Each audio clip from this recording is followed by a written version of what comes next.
பெருங்காயம், மிளகு, சீரகம், பூண்டு, புளி, கறிவேப்பிலை, வரமிளகா. தாளிக்கிறதுக்கு வெங்காயம், கறிவேப்பிலை,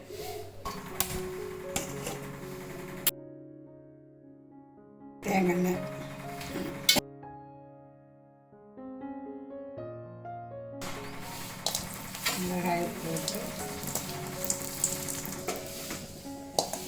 மிளகாய் போட்டு வறுத்து எடுத்துக்கணும்.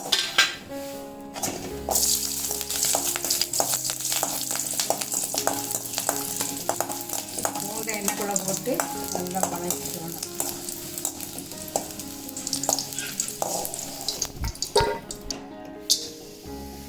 பெருங்காயம் நீங்கள் தூள் வேணாலும் போட்டுக்கலாம்.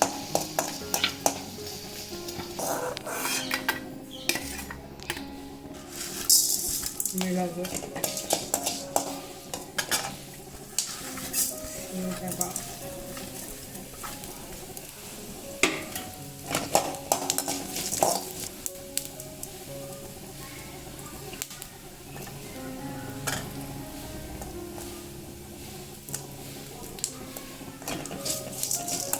புளி இந்த மாதிரி பிடிச்சி போட்டு கொஞ்சம் வைக்கணும்.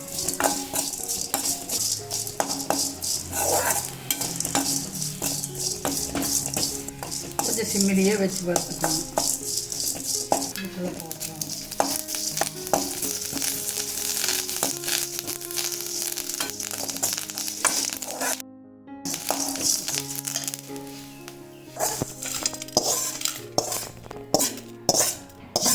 கொஞ்சம் நேரம் ஆற விட்டு அடிக்கணும் மிக்சியில்.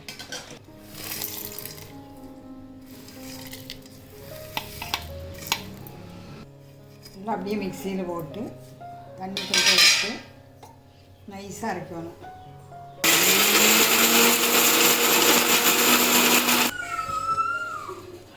நைஸாக அரைச்சிருச்சு.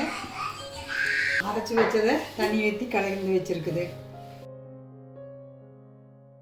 தேங்காய் எண்ணெய் ஊற்றி தாளிக்கணும். தேங்காய் எண்ணெயில் தான் வறுக்கணும், தேங்காய் எண்ணெயில் தான் தாளிக்கணும். கடுகு போட்டு பொரிஞ்சதுக்கப்புறம் சின்ன வெங்காயம் போடணும்.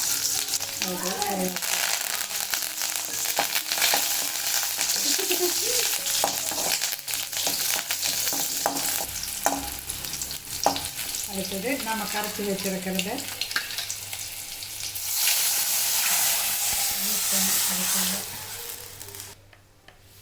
மஞ்சத்தூள், உப்பு,